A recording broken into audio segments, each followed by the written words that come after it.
Hey everyone, happy fall. I am on a walk and I wanted to take the time to do a little debrief of how the IUD placement went. The reasons that I decided to have the IUD placed, I decided on the Copper Paraguard IUD because I had read that other forms of birth control that had hormone could cause cardiac events, and I have a pretty low tolerance for that risk because we have significant cardiac history in my family. So that was probably the primary factor. Other benefits that I didn't realize until talking to my doctor about it was that essentially, depending on your tolerance to the risk of pregnancy, which mine is very low as well because I have so many health concerns, but you essentially don't need to wear a condom when having sex. So that's nice. It's, I believe, 99.1% effective in preventing pregnancy. I think condoms are somewhere between 97 and 98%. A third perk that I very much like about the IUD is that you don't need to think about a daily pill, which is a plus. I take like 6 pills right now in the morning, and then I take certain pills at certain times during the day. So having one less is kind of nice. And let's see, what else was there? I don't know. I'm digging it. I'm on day 8 post IUD placement. I will go into the prep that I did for it. I was told by my OBGYN that if you're prone to having low blood pressure, then to eat before the procedure. So I did that. I took potassium because I anticipated muscle weakness being an issue, just from my adrenaline going and whatnot. So I took potassium, I drank water, I had a snack, and they also advised that I take a pain relief medication like Aleve or Tylenol, which I took acetaminophen beforehand, and that was like an hour before. I was fairly nervous in the weeks leading up to it. The reason that I put off getting an IUD, I had heard a lot about like perforations and expulsions, and factoring in the fact that I have muscle weakness, Ehlers-Danlos syndrome, it just seemed like it would be another thing to worry about, and potential complications. So I was not on board until I read up on the cardiac risks associated with the medication that I was on. I was on norethindrone, and my OBGYN said it's a very, very low risk. What I had read in certain medical journal articles, and maybe they're outdated, I don't know.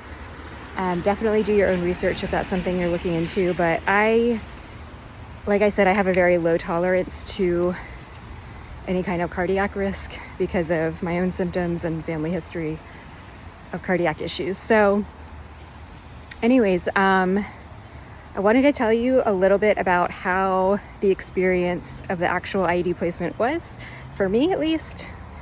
I know some people may have heard horror stories like I had, and they might be hesitant.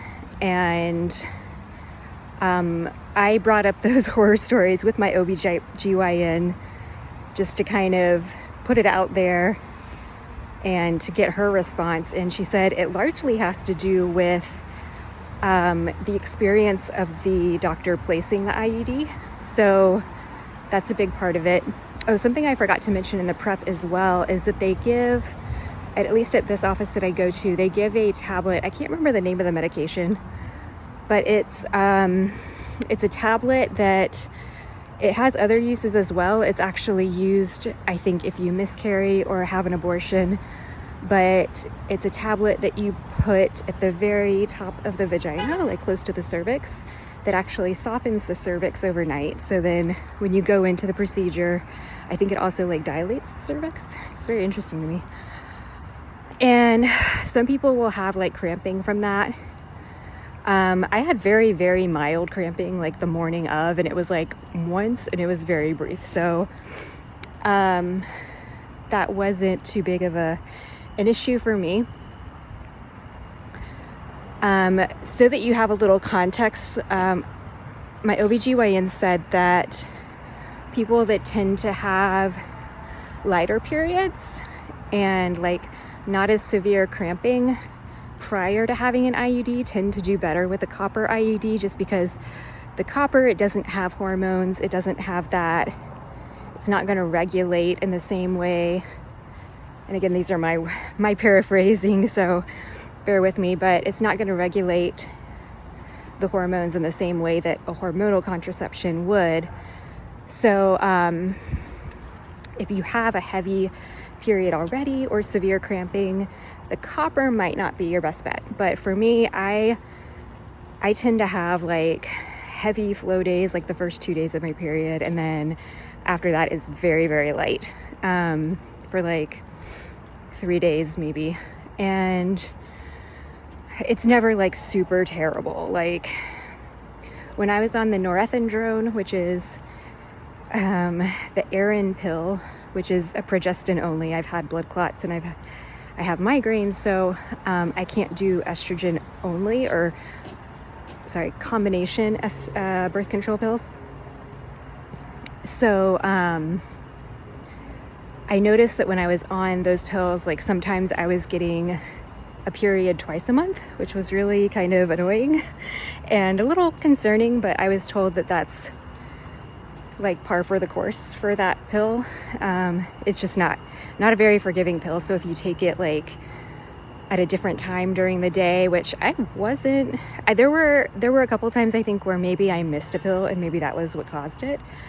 But I was pretty consistent otherwise. So it was very, I don't know, I didn't like that.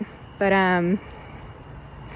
anyways, the IUD placement itself, I went in and I was nervous, but I wasn't as terrified, having asked the questions that I had asked. And now knowing that I had the light of the tunnel, that my husband and I could have sex without a condom, which was that's a happy thought for us. I feel like when you have chronic illness and you, whether you're deciding not to have kids or you don't know if you're going to be able to have kids, I don't know, it kind of can be a little depressing on the sex side of things, because sex produces life and it feels great. I believe it's a God created thing, and I believe that God gives us that pleasure. And so to have the ability to have sex but not have kids, but then if you're not even enjoying the sex so much because you're using condoms or whatever the reason, it's just a double downer. So anyways, that was a little gift to look forward to at the end of this process. So that really helped me in my coping, I guess. But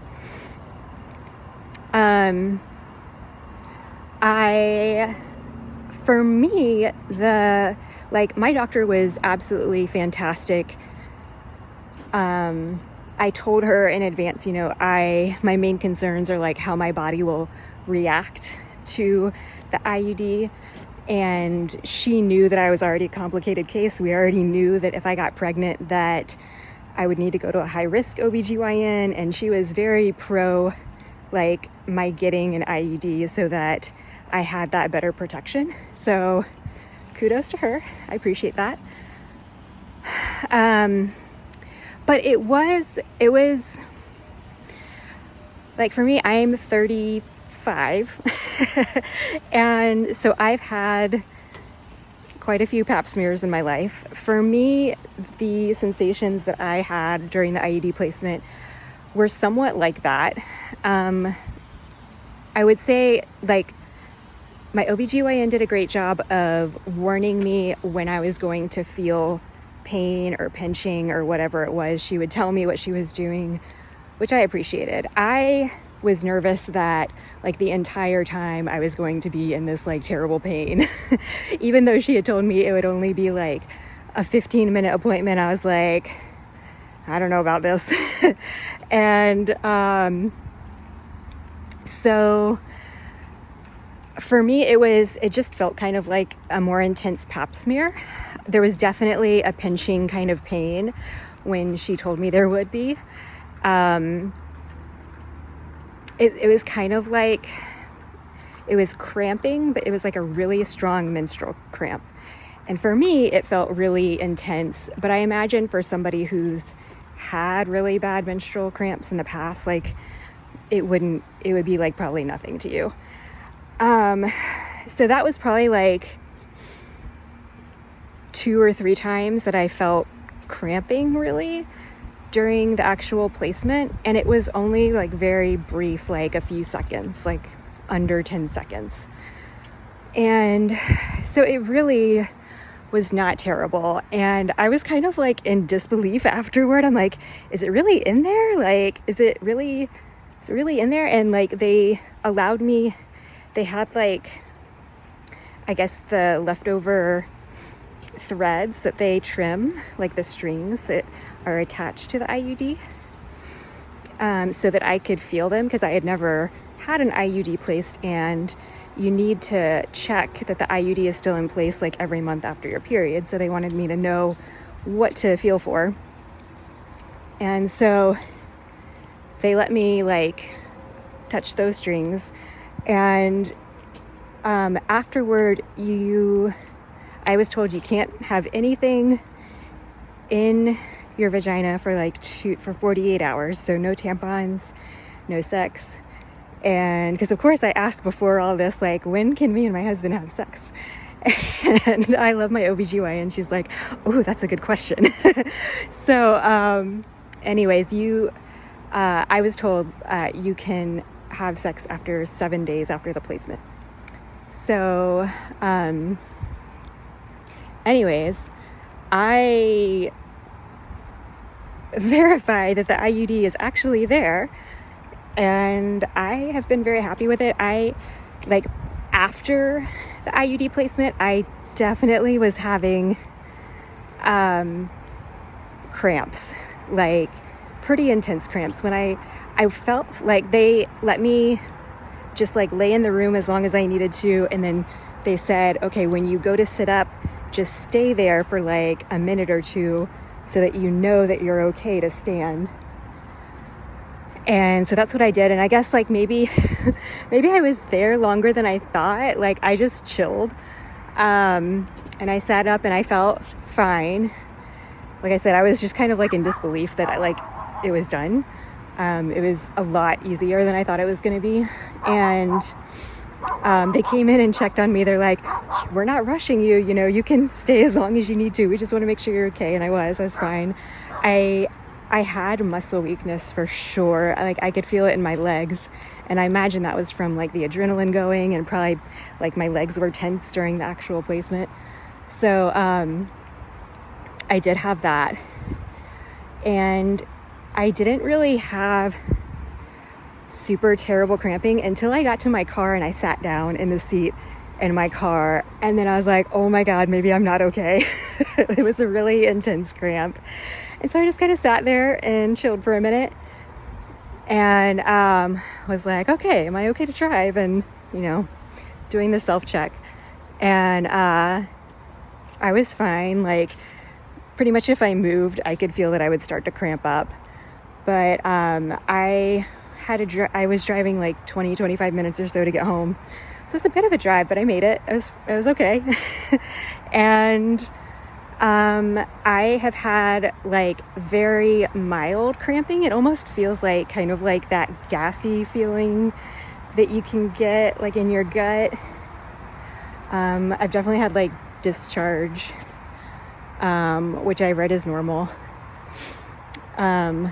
But otherwise, like I had bleeding for like 2 or 3 days after the placement and just those kind of like crampy, gassy feelings. And like I said, I'm on day 8. So I made it.